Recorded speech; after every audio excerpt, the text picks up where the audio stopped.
Unaware that the black woman is a Pentagon official, police attempt to indict her. The entire court was taken aback. Do you mean me? An official from the Pentagon jailed like a regular criminal? The police officers believed they had the advantage, but they were unaware that they had just committed the greatest error of their careers. The whole courtroom was stunned as the truth was revealed. What actually took place that evening, and how did it turn into an unanticipated legal battle? This narrative is about to become crazy, so stay tuned. To ensure you never miss a story that reveals the truth and challenges the status quo, click the subscribe button. For Althea Patrice Johnson, Washington, D.C., was always a city of paradoxes, a city founded on the principles of democracy and freedom, yet teeming with political intrigue and the quiet hum of power. Althea walked a tightrope as a senior policy advisor in the Pentagon. One side is her desire to serve her nation. On the other hand, the awareness that because to the hue of her skin, she may be more closely watched at every turn than most. She had persisted, though. She had developed a reputation as a conscientious, progressive thinker over the years, and some of the most important defense officials in the country had heard her. Althea, 36, regularly left her Pentagon office long after the hallways had cleared of the day's foot traffic, exuding a serene assurance that belied the gravity of her role. She was driving to a late supper with a longtime friend, an Army colonel she had known since her time in ROTC at Howard University. One such early fall evening, they were to meet at a little Arlington cafe.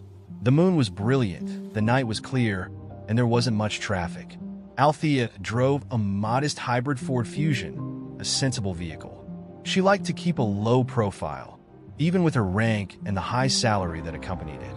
No ostentatious sports vehicle or window tinting to convey any sense of superiority. After all, her mother had taught her to be modest and to keep her roots in mind. As she traveled each mile, she recalled her mother's beaming smile at her PhD graduation and how she had assured her that she would have an impact on the country as a whole, not just the military. She was mentally reliving a pivotal meeting that night. She had offered a calculated strategy for enhancing cybersecurity protocols in a number of military branches.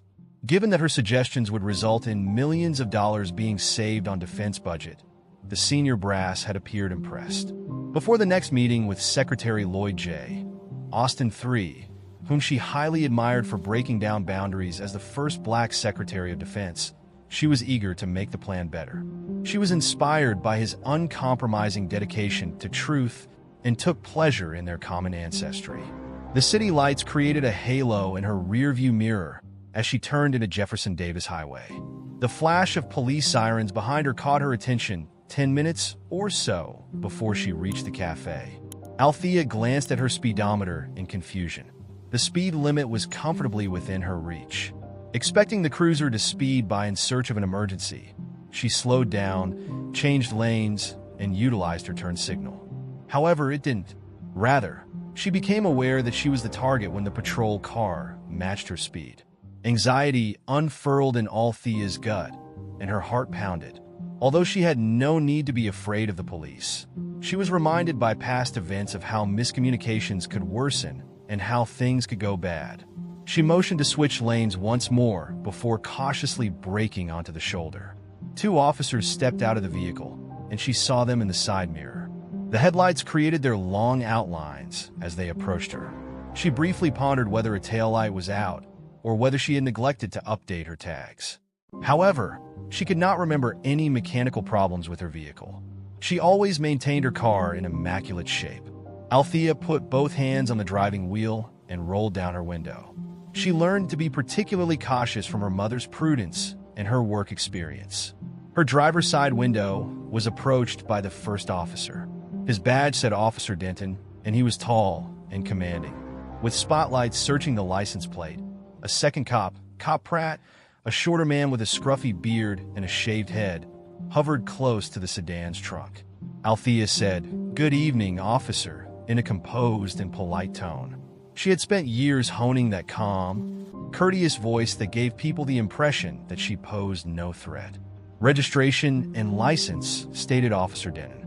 Even at night, his eyes were obscured by dark aviator sunglasses, and his speech was abrupt. "Yes," Althea said, "sir." She reached into the glove pocket of her purse and took out her documents. With the ease of a routine traffic stop, she turned them over. The officer kept staring even after taking the documents. The quiet was as long as a violin string. Althea had a gut feeling that something was wrong. An officer would often run the facts fast or explain the reason for the stop.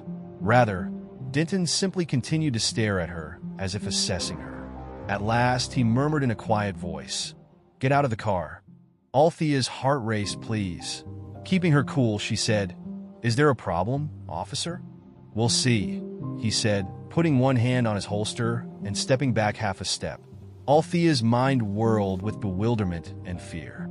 She considered the meeting at the Pentagon the following day and how this moment may eclipse all she had worked so hard to achieve. However, she obeyed, taking her time unbuckling her seatbelt and leaving. She reminded herself that in addition to being a private citizen, she also held one of the nation's highest security clearance positions. There was nothing wrong with her. This would be resolved in a short time. She was unaware that this ordinary traffic stop would set off a disastrous series of events. One that would rock the foundations of her existence, spark a heated legal dispute, and finally tremble the halls of power she had spent years walking every day. Althea stood by the side of the road, shivering more from adrenaline than cold in the nighttime. Her fragility was highlighted by the constant whoosh of cars on the highway. Officer Pratt withdrew to the patrol car to run her information after Officer Denton gave him her license. "Hands on the hood," Denton said, gesturing to Althea's vehicle. She swallowed her incredulity and froze. She wasn't some runaway. She was a law-abiding citizen. She reasoned that this degree of hostility could not be reasonably suspected. Even yet, spending one night in detention would be far preferable to jeopardizing her safety by protesting. She touched the hood with her palms very gingerly. Officer Denton started a routine pat-down, using more force than was necessary. Althea gritted her teeth as his touch occasionally teetered on the verge of discomfort. She needed to remain calm, just as she had done when explaining intricate defensive plans to impatient generals. Expressing anger or fear could make things worse. Behind them stood Officer Pratt, whose radio was blazing with jumbled signals. Althea did not have a valid license, no prior record, and no pending issues, but she did hear faint pieces. Her thoughts were racing. Nothing could be found. "I thought they were going to let her go." Denton allowed Althea to rise up after concluding his search. He gave Pratt a curious glance. Pratt came over and returned the license, but his face remained reticent. As if that truth annoyed him, he mumbled, "Everything checks out. We have one more thing to check." "What specifically do you need to check?" With careful tone modulation, Althea questioned. Her placid exterior belied the simmering rage inside. There was no need for them to keep her in custody. Was this a haphazard quest for drugs? Profiling based on race? The tension in the air felt heavy with suspicion, but she didn't want to draw any conclusions too quickly. Denton didn't pay attention to her query. Rather, he circled to Althea's car and shone his flashlight inside the passenger side. "Are you going alone?" he inquired. "Indeed, officer. I'm going to have supper with a co-worker." Still standing by the hood, Althea answered. "Do you want his phone number? He can attest to our meeting." Denton, however, remained silent. He yanked the passenger door open instead. Prior to Althea retrieving her registration, the glove box was already open. He played a riffle. Althea's thoughts whirled. She didn't have any drugs, firearms, or anything that might implicate her. It still felt like a violation, though. She saw Officer Pratt walking around to the trunk out of the corner of her eye. He tapped his flashlight on the trunk and said, "Pop it." Althea's lips became parched. This was going too far. Althea answered firmly, "I'd like to know why, but I can open it for you. I'm not opposing your request, but I'm also not agreeing to a search." She remembered the procedure she had learned in legal seminars and self-defense classes. Although you can decline consent orally, it is risky to physically oppose. The trunk opened with a click. Flipping it up, Pratt shone his spotlight over a spare tire, a tiny toolkit, and a nicely packed duffel bag. He dug into the bag and found a few personal belongings: a water bottle, sweatpants, a pair of gym shoes, and a battered copy of Robert M. Gates' Duty, Memoirs of a Secretary at War. a book about a previous Secretary of Defense. Ironically, Denton took a step back and stood close to Althea. Her thoughts were racing. This reminded her of stories she had heard from friends about racial profiling and degrading, unjustified automobile inspections, particularly at night. Being so near to Arlington and the Pentagon tonight made her feel comfortable, even though she was normally careful not to travel alone late. But here she was. Pratt searched for a few minutes before slamming the trunk. He answered almost reluctantly, "It's clean." Denton's face stiffened, as if he were offended by Althea's innocence. "Do you know why we stopped you, ma'am?"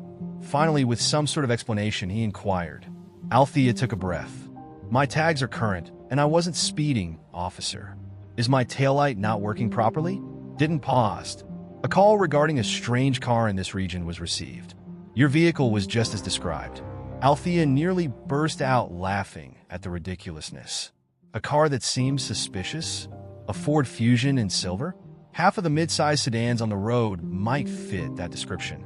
She chose not to argue. "You have verified my information then. Can I get my stuff out of the car?" With her purse still on the driver's seat, she nodded in response to the question. Denton mumbled an agreement, but appeared irritated. Althea took her purse, strolled around, and discreetly put her driver's license back in her wallet. Officer Pratt's radio crackled once again as she turned. There was a new voice, insistent but initially incomprehensible. He moved aside to answer. His position shifted in some way. He turned abruptly, squinting at Althea. He added bluntly, "Dispatch wants us to bring you in." "Bring me in," Althea said in shock. "For what reasons?" Her throat constricted. Officer Denton made a quick, decisive move. He took Althea's arm, pulled it behind her back, and slapped a pair of cuffs over her wrists before she could comprehend what was happening. Her shoulder began to hurt. She let out a scream and fought back the tears of amazement that filled her eyes. This was unbelievable. Ignoring her questions, Pratt remarked, "You're under arrest." At best, the information they provided was ambiguous. It mentioned being connected to an event that had been reported in the same area earlier that evening. Althea wanted to shout that she was a Pentagon official, protest, and use her rights, but she refrained. She knew from experience that important statements never helped, particularly when tension was high. She had to maintain her composure for her dignity. Her role would be revealed, and the whole deception would be unraveled at a certain time and location. All she had to do now was make sure she was physically protected. Althea felt her entire world tilt as the officers led her into the back of the squad car. She remembered her mother and all the times she had forewarned her about run-ins with the cops.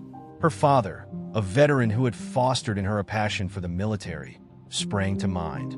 She reflected on the many hours she had dedicated to her work, establishing credibility in an often exclusive defense sector. She was the one in handcuffs now. The hum of the cruiser's engine replaced the quiet of the road behind her. Red and blue lights flashed, bouncing across the window's reflection of her. A feeling of dread began to seep into her throat as she swallowed hard. She had not anticipated the turn the night had gone. The police station's interior was a sterile maze of fluorescent lights and reverberating footsteps. The metal cuffs that dug into Althea's wrists served as a continual reminder of her situation, and her heart thumped. During the ride, she had asked why she was being taken in as sweetly as possible. However, the officers merely muttered something about protocol, ignoring her inquiries in icy silence. She was shown through the booking process when she arrived. She was humiliated for what felt like an age while a camera flashed for her mugshot. Althea tried to maintain her dignity by keeping her chin up. Her fingerprints were then taken. The black ink smudged her fingertips as she obeyed. She caught the interested looks of some perplexed station employees. Her calculated manner, her pricey suit jacket. She didn't appear to be your average arrestee, yet nobody intervened. Protocol advanced as if it were a mindless machine. Althea was escorted down a tight corridor after being checked once more, this time by a female officer who treated her with the same distrust. She felt even more claustrophobic as the gray cinder block walls closed in.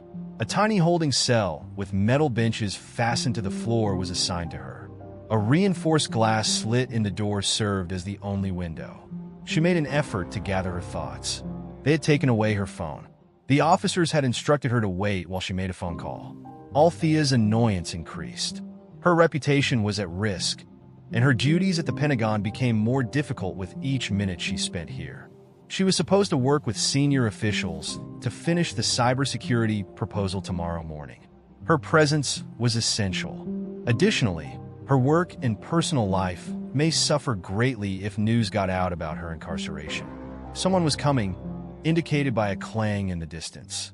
The door to the cell was opened by a short, balding cop. He stepped aside and remarked curtly, "Time for your statement." With one flickering overhead light, Althea trailed behind and was led into a small interrogation room. Leaning back in his chair, as if he owned the place, Officer Denton was seated at a table. Officer Pratt lingered close to the entrance. Sitting opposite Denton was another man in a rumpled suit. He appeared unkempt, as if he had just gotten out of bed. Althea surmised that he worked the midnight shift as a detective. Althea was motioned a seat across from him by the detective. He opened a notepad and said, "Detective Rowland, I take it you're Miss Johnson?" "Johnson? Althea Patrice?" His eyes narrowed as he looked up. "Explains that you work for the government and reside in Washington, D.C. Want to go into more detail?" Althea thought about what she had said. Withholding information could lengthen her confinement, while disclosing too much could make things more difficult. Calmly, "I'm a senior policy advisor for the Pentagon. My security clearance is at the highest level. Without the appropriate process, I can only communicate that." With doubt written on every line of his face, Detective Rowland gave a quiet snort. "Yes," he repeated, "high-level security clearance. I take it that we can get in touch with a supervisor to confirm?" Althea's anxiety subsided a little. The secret to her release was verification. "Yes," she responded steadily. "I'm on my call right now. I can give you the direct connection to Colonel Stephen McKnight, my immediate superior. You can also get in touch with the Pentagon Security Office if that isn't enough. They'll verify everything." Detective Rowland wrote something down. "We'll investigate that. First, Miss Johnson, there has been a reported armed robbery at a convenience shop in the vicinity where you were stopped. According to the description, the suspect was a black woman driving a silver automobile. We're investigating it. Would you mind providing a reason for your absence earlier tonight?" Althea let out a breath, her annoyance growing. "It was about 8 when I left the Pentagon. I went directly to Arlington by car. My GPS logs would verify my journey, but I can't prove it without my phone." Detective Rowland scribbled as he nodded. "You were acting strangely during the stop, according to Officers Denton and Pratt, by refusing to get out of the car." Althea retorted, "That's not true. I quickly obeyed.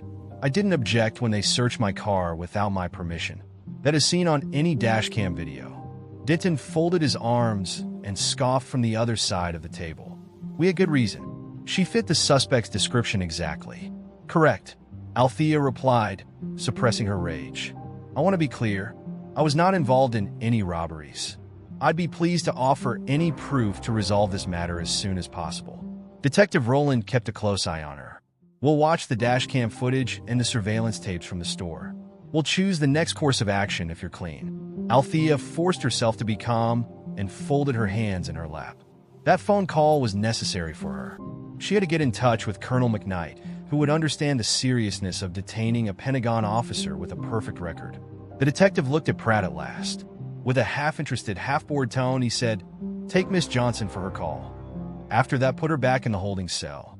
Althea followed Officer Pratt down another hallway. An antique rotary phone that was set on a tiny metal shelf was given to her. Without bothering to give her any privacy, Pratt hovered nearby. In the hopes that Colonel McKnight would answer, Althea punched in the direct line. An exhausted voice responded on the third ring. He had probably just gone to bed for the night. "This is Colonel McKnight," he said, obviously perplexed by the late-night call. With a hint of desperation in her voice, Althea continued, "Colonel, Althea Johnson is here.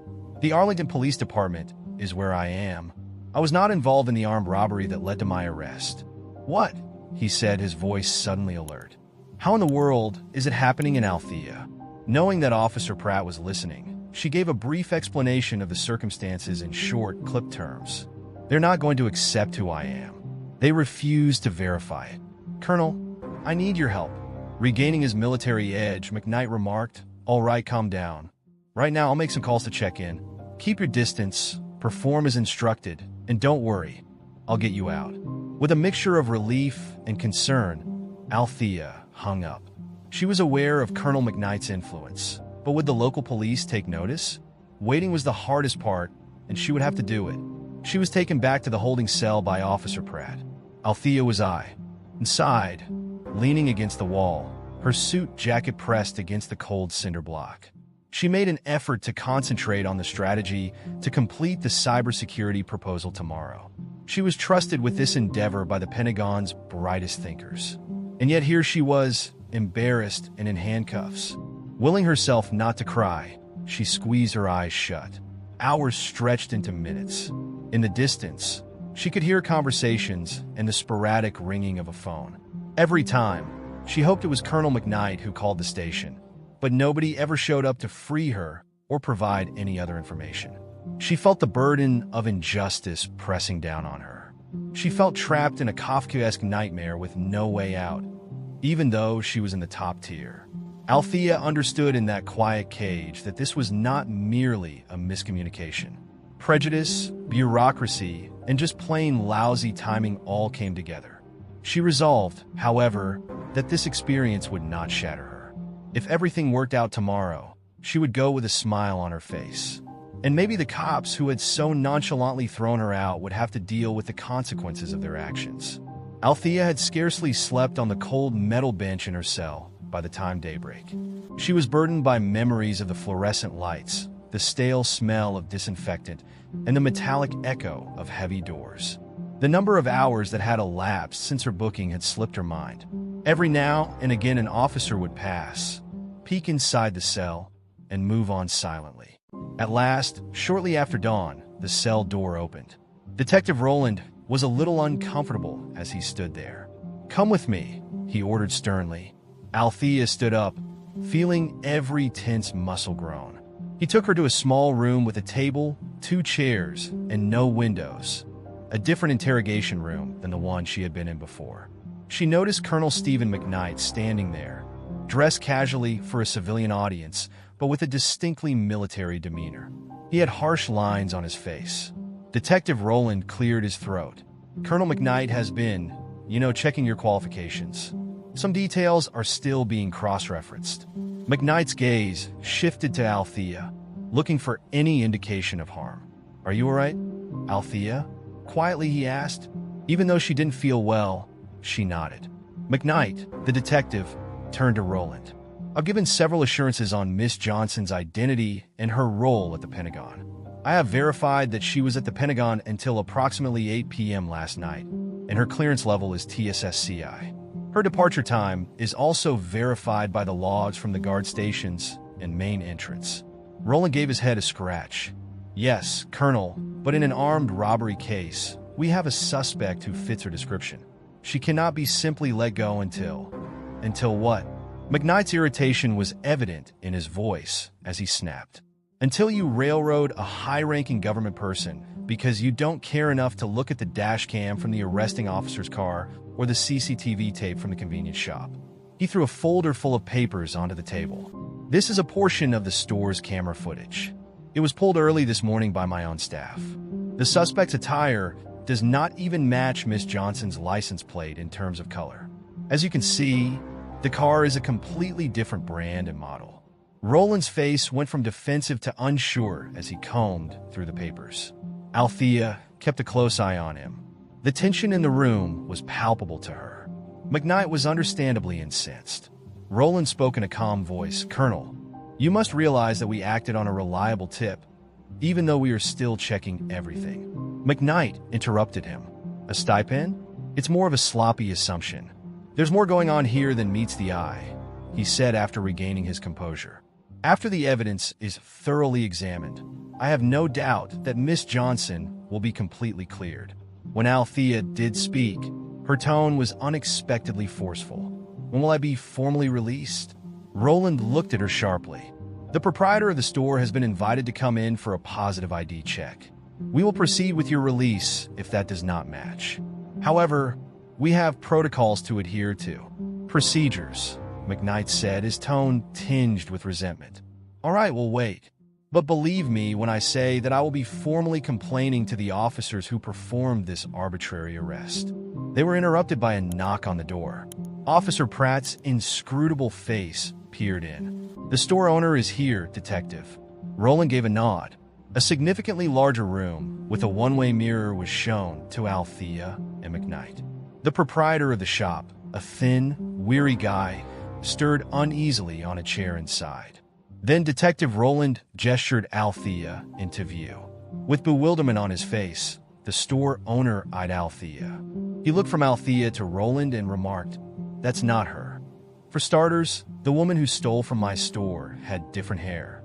She was shorter, heavier, and had braids. There was no doubt that she was not dressed in a business suit." Althea was filled with relief. She could feel her shoulders becoming less tense. Roland looked noticeably uncomfortable as he coughed. "You're positive?" As if still expecting a different response, he questioned. The store owner leaned forward and said, "Positive. That's not the woman who drew a pistol on me. I'm not sure how she was apprehended." There was silence in the room. Colonel McKnight let out a piercing sigh, relief mixed with virtuous rage. Looking at Roland, Althea waited for him to say something, anything at all. Roland finally said something to Althea. "There seems to have been an error, ma'am. As soon as we finish the papers, you can leave." McKnight shook his head and said, "A mistake. More like a heinous mistake." Althea was signing paperwork and getting her personal belongings, such as her phone, keys, and purse, in a matter of minutes. She saw new scratches on the cover of her phone, perhaps from being knocked around during the search. She had half-crushed her business card holder. She noticed Denon and Pratt standing at the far end of the station lobby as she tucked her phone inside her purse. Denton glanced at her stonily for a moment before averting his eyes. Pratt acted as though he was occupied with a pile of papers. Althea was led out into the clear morning air by McKnight. Her mind was already racing through the avalanche of consequences, yet the sunlight felt freeing. The damage to her reputation, missed calls, and frantic emails. She imagined the Pentagon meeting tomorrow and the look she would get from co-workers if they found out. Although she had been cleared, rumors spread quickly, particularly in official circles. McKnight turned to face Althea as they stood on the pavement.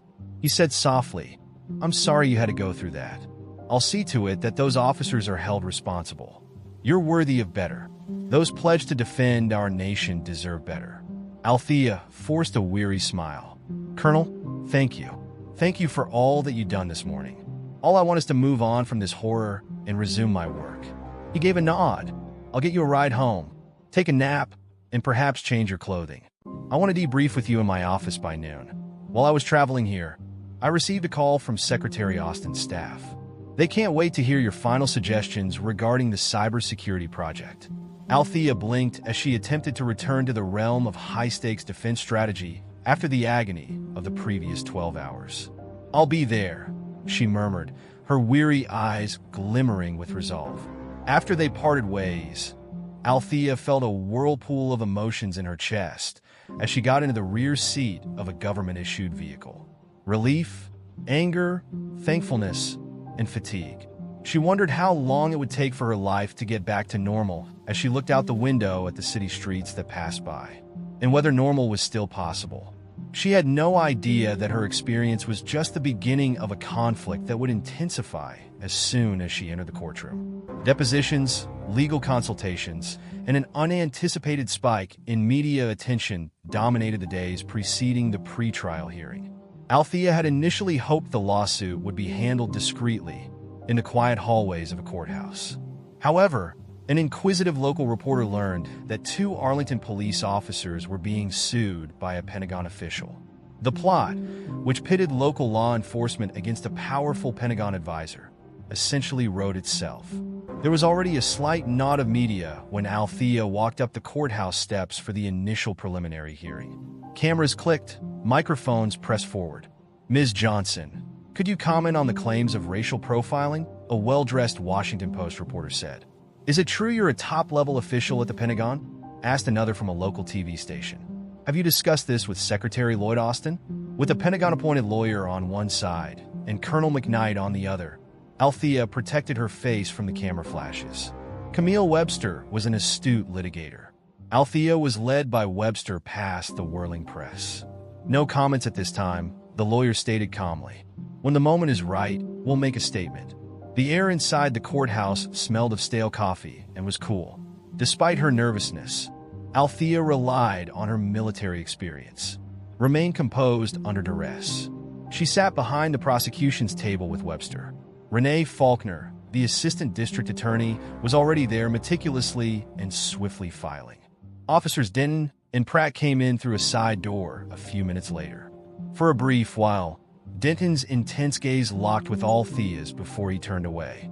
Pratt, however, appeared uneasy, his gaze flitting about the space. Accompanying them to the defense table was a union attorney dressed in an oversized pinstriped suit. The session was called to order by Judge Pamela Winston, a middle-aged woman with a stern look. She read out loud the charges: wrongful arrest, civil rights violations, and unlawful search and seizure. Althea found it strange to hear the list presented in such a formal manner. The prosecution's position was presented by Adia Faulkner. "The evidence clearly indicates that Ms. Johnson was stopped without a valid reason, Your Honor. Detained on false pretenses and searched in violation of her Fourth Amendment rights, an incident principally motivated by racial hatred. Our goal is to demonstrate that these officers' actions went beyond their lawful bounds and seriously damaged Ms. Johnson's reputation and welfare." Citing that the officers had been tipped off about a robbery suspect, the defense lawyer raised an objection, and that they had probable cause to act in the heat of the moment. He maintained that any inconsistencies were the result of procedural errors rather than deliberate discrimination on the part of the officers. Judge Winston listened carefully, shifting her thin reading spectacles from time to time. She lingered after the opening remarks and tapped a pencil on her desk. "By the end of the week, I would like the preliminary evidence to be sent to my chambers. You will have to make a formal deposition under oath, Ms. Johnson. Officers Denton and Pratt, you are equally affected. After I've examined the evidence, we'll meet again." The day's activities came to a close as the gavel fell gently.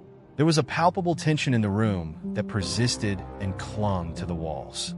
Denton and Pratt passed Althea as she got up to go. Denton's jaw was clenched, his eyes fixed on the future. Pratt avoided looking at him as if he wanted to say something. The media horde outside was far more numerous. Local press outlets seemed to have learned about the hearing and showed up in droves. On behalf of the prosecution, Ada Faulkner took the stand and made well-crafted answers in response to a few queries. Althea didn't want to be misquoted, so she said nothing. Althea gazed at the folder with her statement that afternoon in the peaceful haven of her Pentagon office. The embarrassing events of that evening were described on each page. The handcuffs biting into her wrists, the bewilderment, the panic. She was accustomed to being under pressure. However, those were typically strategic, such as developing security procedures or negotiating defense funds. This was a personal attack on her identity and sense of dignity. The trial started in earnest 2 weeks later. Though worry swirled beneath her serene facade, Althea always arrived at the courthouse in well-tailored clothes that exuded confidence. People who had taken up her case as a representation of larger social conflicts filled the corridors with whispered conversations, press badges, and the occasional protester or admirer. Althea took the stand on the first day of official testimony.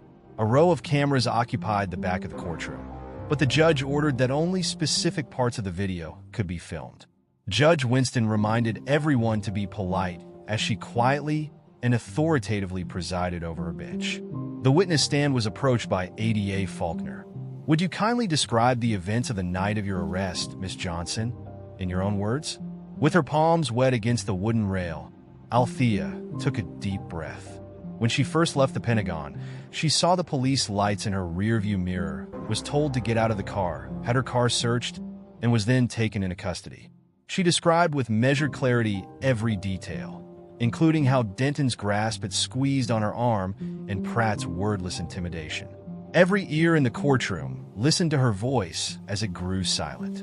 Althea turned to face the jury as Faulkner asked her to explain her feelings. She added, her voice catching for the first time, "I was scared. I was aware of my innocence, But I also understood how easily things like this can get out of hand, particularly for a black woman interacting with officers who have already made up their minds. Some jurors shifted uneasily, while others gave barely noticeable nods. Then came the cross-examination by the defense lawyer. He had a constant sneer and was tall and sleek. "You say you were cooperative, Miss Johnson, but don't you admit that you paused when the officers asked you to get out of the car?" Althea's voice remained calm despite her tightening chest. "Only because I was perplexed did I hesitate. Although it was an unexpected request, I cooperated. The footage from the dash cam will demonstrate that. You accuse the officers of racial profiling, despite this." He arched an eyebrow. Could it be that they were just following protocol and reacting to a tip? Althea remarked slowly. "I don't doubt the initial stop was related to a tip. However, the way I was handled, searched without my permission and detained without any hard proof, indicates prejudice and a disrespect for my rights." Inquiring more into her employment, the lawyer suggested that she might have manipulated the issue by using her Pentagon credentials. Althea forcefully refuted, explaining that she only brought up her stance after her repeated attempts to claim her innocence were rejected. With her heart pounding, Althea stepped down after her testimony was over. From the public gallery, she could see the passion on the faces of the jurors. Her experience served as a powerful reminder that no title or position ensures equitable treatment, a reality that has an impact well beyond the courtroom's boundaries. Additional witnesses testified during the course of the following few days. Regarding the dashcam tape, a forensic expert testified that it showed Althea leaving her car calmly, defying the officer's claim that she fought.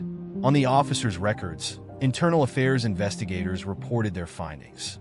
Denton was the subject of numerous complaints alleging that he used excessive force.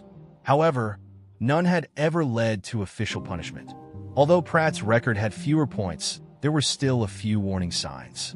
The prosecution's introduction of a fresh witness, a former partner of Denton who had retired from the force 2 years before, may have been the biggest bombshell of the trial. He described in a sworn declaration that he overheard Denton boasting about teaching black drivers a lesson during stops and making disparaging statements about them. Despite the vehement objections of defense counsel, Judge Winston permitted the testimony on the grounds that it might be relevant to Denton's conduct pattern. Tension was palpable in the courtroom. Pratt gazed at the floor while Denton shifted in his chair, his face turning pale. Throughout the public gallery, there were gasps. Although a tiny, depressed part of Althea knew that such sentiments were not exclusive to one man, she couldn't help but feel validated. Denton's poise broke under Faulkner's incessant interrogation when he eventually stood up for himself. His explanations of why he had selected out Althea's car were rambling and contradictory.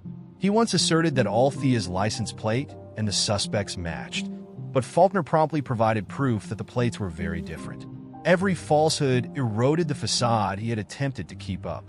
It was Pratt's turn next, and he did a little better, accusing Denton of making most of the choices that evening. However, during intense cross-examination, he acknowledged that he had never directly witnessed Althea act suspiciously. All he was doing was supporting his partner's call. The defense appeared shaken by the conclusion of the day. The prosecution presented a convincing case, portraying Althea as an innocent woman who was wrongfully arrested and Denton as a biased police officer who had ensnared Pratt in misconduct. The light of the cameras nearly blinded Althea as she left the courthouse and into a swarm of reporters shouting questions. The last arguments were still to come, but she felt like she could finally breathe. Nevertheless, she was beginning to believe that justice was possible. A karmic payback that would be more dramatic and far-reaching than anyone in that courthouse could have imagined was also in the wings. The atmosphere in the courthouse grew more tense as the trial came to a close. Attorneys spent a lot of time getting ready for their closing arguments. To capture every statement, journalists set up their positions. Spectators continued to congregate in the public gallery, exchanging theories about the jury's verdict. But there was another drama going on behind the scenes. Denton and Pratt's defense team had not overlooked Althea's connections to the Pentagon. There were rumors that they were investigating Althea's past in an effort to find any alleged lapse that they could take advantage of. Financial documents, security clearances, and even private statements on social media. One evening, Althea and her Pentagon-appointed lawyer, Camille Webster, were leaving the courthouse when a man in a poor suit came up and threw a folder at them. He whispered, "Miss Johnson might want to look at this." In the midst of the mob, he slipped away before either could say no. In the relative silence of her drive, Althea opened the folder.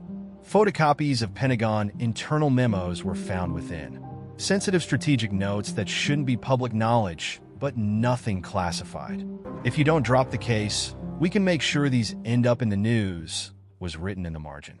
She felt her gut lurch.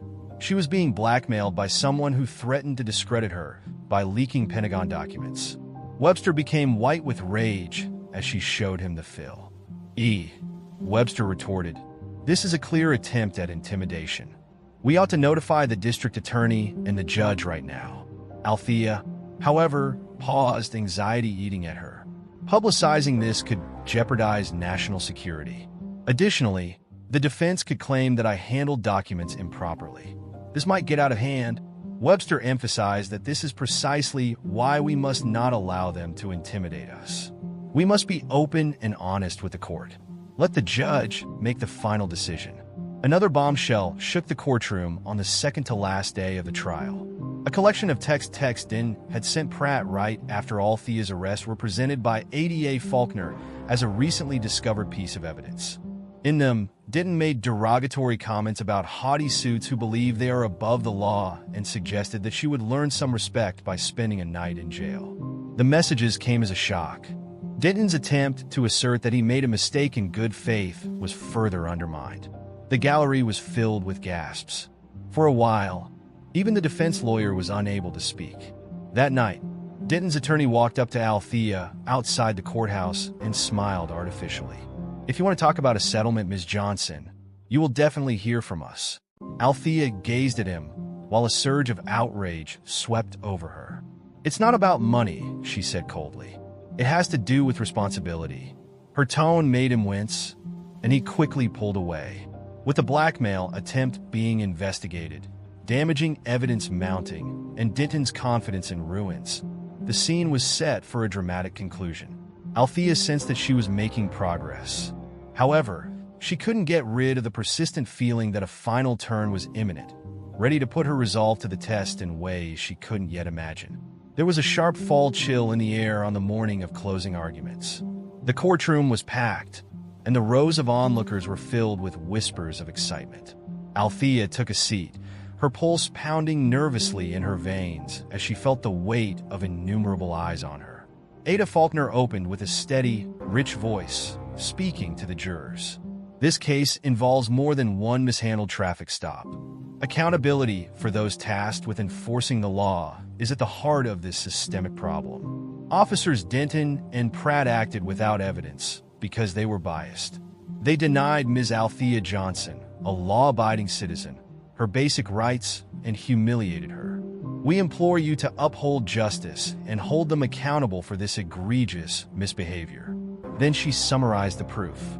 Pratt's own confessions, the pattern of complaints in his file, the dashcam film, and Denton's disparaging text messages. There was an obvious trajectory of power abuse throughout the story. The defense lawyer stood and tried to change the subject. "We all make mistakes, jury members, ladies and gentlemen." After receiving a tip about an armed robber, Officer Denton and Officer Pratt were under tremendous strain. Could they have made a mistake in judgment? Perhaps, but were their acts malevolent or purposefully racist? The defense says no. Every day, these cops serve the community with honor. Considering the text exchanges, his appeal was a little weak. The lawyer sounded less confident than before, as if he too felt that things had changed. Judge Winston instructed the jury after both sides had rested. Hearts thumping, Althea watched them trickle out. The only sounds in the courtroom were muttered conversations and shuffling chairs. Hours passed while they awaited the judgment. Althea walked down the corridor, periodically glancing into the bustling throng. Grinning, Denton and Pratt sat with their lawyer in a corner. Nobody looked at him. At last, everyone was called back in by the bailiff's voice. An elderly man with contemplative eyes stood as the jury foreperson to give the verdict. Officers Thomas Denton and Mark Pratt are found guilty by the jury of racial profiling, civil rights violations, and wrongful detention. In line with the law, we suggest penal actions. The room emitted a collective exhale. Althea's eyes filled with tears. A peculiar ache for the system that had first permitted this to occur, together with tears of relief and vindication. With a thud of her gavel, the judge demanded order. You are hereby found guilty of the allegations against you, Officers Denton and Pratt. Next week is the scheduled sentencing date. The court has been adjourned. Lawyers' hands were shaking. The media was begging for quotes, and mayhem broke out. Althea remained still as the magnitude of the situation overcame her. She turned to see Denton, his face drawn and pale, being pulled aside by two other officers. Pratt was similarly shaken, his shoulders hunched as though the entire courthouse were pressing down on him. Assistant DA Faulkner smiled as he walked over. Best wishes, Ms. Johnson. Today, the jury decided in favor of justice. Althea nodded, unable to speak due to a lump in her throat. Colonel McKnight clapped a hand on her shoulder and joined them. We'll be sure to inform the secretary that the truth won out. As if they were seagulls, the reporters swooped down with questions. What are your thoughts on the verdict, Ms. Johnson? Will you file more charges? Has the Pentagon released a statement? With a steady but resonant voice, Althea held up a hand. The jury upheld the rule of law, and for that I am thankful. This was always about justice, not revenge.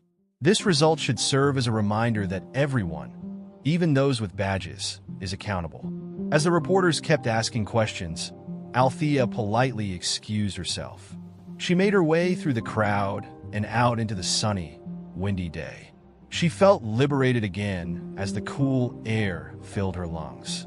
The karmic impact was severe in the days that followed. Due to previous accusations, Denton was fired from the force and subject to additional internal investigations. Pratt lost his job despite receiving a reduced sentence for his greater cooperation. In order to stop injustices in the future, the municipal council declared that an impartial assessment of policing procedures would be conducted. The public's need for enhanced accountability procedures and police training increased. Althea returned to the Pentagon with a renewed sense of purpose. Her bravery was personally praised by Secretary Austin, who alluded to possible career progression. Although she was still deeply humbled by the experience, she gracefully took the praise. She understood how many others in comparable circumstances lacked her rank and riches. But it was more than just her who felt triumphant about the win. It was a start in the direction of destroying a deeply embedded culture of prejudice and mistrust. With her head held high, she entered the Pentagon every day, resolved to serve her country, do her best work, and promote justice wherever she could. Regarding Denton and Pratt, they turned into cautionary tales, serving as a reminder that abusing authority has dire repercussions. There were rumors that Denton had trouble finding employment, permanently damaging his reputation. In an attempt to reconstruct his life, Pratt moved to a different state. Neither man was exempt from the consequences of his own behavior. Everyone was reminded that justice does win out, as the karmic pendulum swung back with a force that few had expected. And it could be quite fast when it does. Althea found herself back in the same Arlington courtroom a month after the trial concluded, but this time it was for a community discussion, discussing policing changes rather than another hearing. She had been invited by the city council to share her experiences and offer suggestions for implementing systemic reforms. She had concurred, viewing this as a chance to make sure her experience wasn't merely a story, but rather a driving force behind significant change. Local officials, activists, and regular people interested in the new projects made up the crowd, which was crammed into rows of wooden seats. Although the media frenzy had subsided considerably since the trial, cameras rolled silently in the back. A group of speakers awaited their turn on stage. There was silence when Althea took the microphone. She gave a brief account of her arrest, focusing on the consequences of unbridled racism rather than the specifics.